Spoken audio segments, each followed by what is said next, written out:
Hello po para sa ating mga SSS pensioners. Sa araw po na ito ay meron po kayong dapat na malaman na mangyayari sa April 1, 2026. Ano ba ito? Ito po, ibibigay ko ang mga detalye o impormasyon na dapat nyo mapakinggan patungkol po sa mangyayari sa April 1, 2026. Ito po ang buong detalye.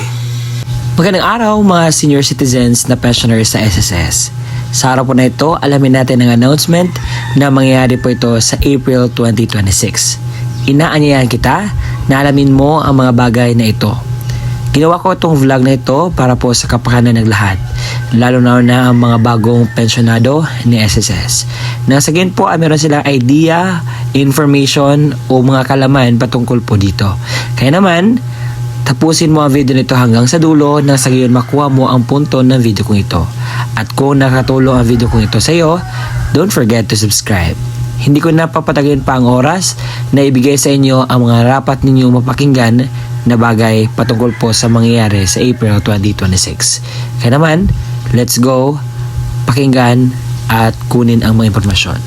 Ngayon po, pag-uusapan natin ang pension crediting po ito sa circular number 2020-024. Ito po ay para sa ating mga retirement, partial disability, total disability, and death or survivor pensioners.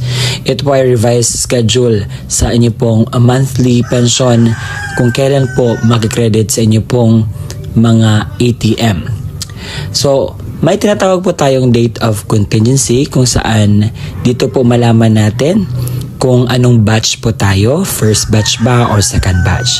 Kung ang date of contingency mo ay belong sa first to 15th day of the month, so makukuha nyo po ang inyo pong pensyon sa unang araw ng buwan. Take note of that. Kapag ang date of contingency mo naman ay nasa 16 to last day of the month, so ang inyo pong pensyon ay makuha sa ikalabing-anim ng buwan or 16th day of the month. Pero meron nakalagay na take note sa ibaba. If the credit date falls on a Saturday, Sunday, or holiday, the pension shall be credited on the last working day before the Saturday, Sunday, or holiday. So, ito po, pinapahiwatig na kapag ang pension date or example, ang pension date natin is 1 at saka 16, kung yan po ay napunta sa holiday, Sunday, or Saturday, hindi po yan siya makikredit. Kung hindi, ma-advance po yan na maihulog sa inyo pong mga ATM cards. Atin po tingnan ang kalendaryo ng Abril 2026. Ang unang araw ng April ay natapat po sa Wednesday. Ibig sabihin, hindi po siya holiday. At sa araw po na ito, makukuha po ng ating mga minamahal na SSS pensioners ang kanilang pensyon. Sa second batch naman po, ang inyo pong pensyon ay makukuha po sa araw po ng 16, which is hindi po yan holiday. Natapat po yan sa working days. Ibig sabihin sa araw po na iyan ay maibigay po ang inyo pong pensyon. At kinakailangan nyo po maging aware na may mga times po na ang inyong pensyon ay matagal pong maibigay sa kadahilanan pong may mga bangkong hindi po sila on time mag-credit ng inyong pong pensyon. And may mga bangko naman na sobrang advance po magbigay ng pensyon. Kaya naman sa mga delays po, kinakailangan po ninyong i-bear in mind na meron pong ganung ganapan. And sa ngayon po, may dapat po kayong malaman na add-on na mangyayari po sa April 2026. Ito po ang kung marami ang magtatanong nito kaya sasagutin ko na lang in advance. Kung may pension increase ba? To be honest po, wala pong increase na matatanggap sa March. Walang second tranche 1K pension increase po. Walang 3,000 pension increase. Walang 12,000 pension increase. Ano ba yung mga haka-haka or narinig nyo sa ibang vlogger? Wala po yung katotohanan. May dapat bang gawin ang mga pensioners sa SSS? Yes po. Meron pong dapat kayong gawin para hindi po maputol ang inyo pong tinatanggap na pensyon at mapatuloy po ang pagtanggap ninyo ng inyo pong mga benefits galing po sa SSS. Sa araw po na ito, i-explain ko sa inyo ng klaro na sa gayon po hindi na po kayo magtanong-tanong, hindi na po kayo malilito kung ano man yung mga dapat ninyong pagtunang pansin. Let me explain something.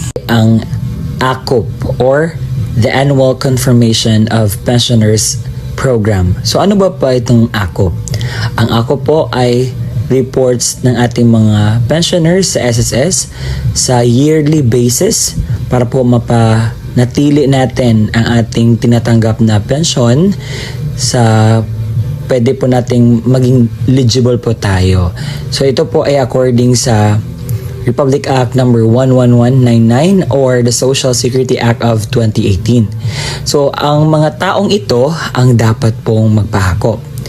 A. Mga retirement pensioners residing in the Philippines na may edad 80 years old and above. So nagsisimula po ito noong March 2024. Pangalawa, yung mga retirement pensioners na nag-reside na sa abroad.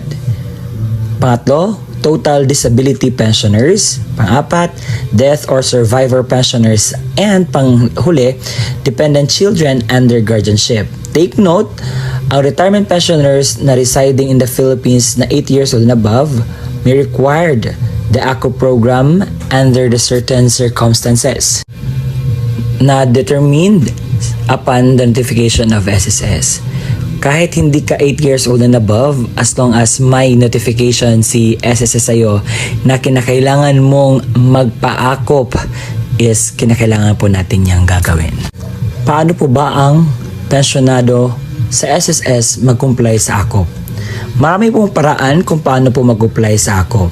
But, una sa lahat, kinakailangan po mag-download ng ACOP form sa appropriate sa inyo pong case. So, ang ACOP form po ay mada-download lamang po yan sa online. At may QR po sa SSS page dahil nag-upload sila every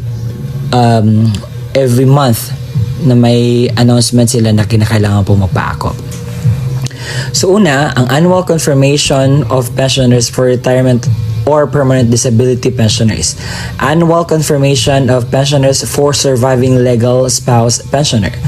Annual Confirmation of Pensioners for Representative Payee of Dependent Minor Incapacitated Child. Please take note na mag-refer po tayo sa Circular 2023-013 dated 21 December 2023 for the revised guidelines on the ACOP program. So ang tanong, ano po ba ang mangyayari kung hindi nyo ito nagawa? So meron po talagang consequences na mangyayari. Kapag hindi po ninyo nagawa ang ACOP sa tamang schedule, ay magresulta po ito sa pagkasuspinde ng inyo pong tinatanggap na pensyon galing sa SSS.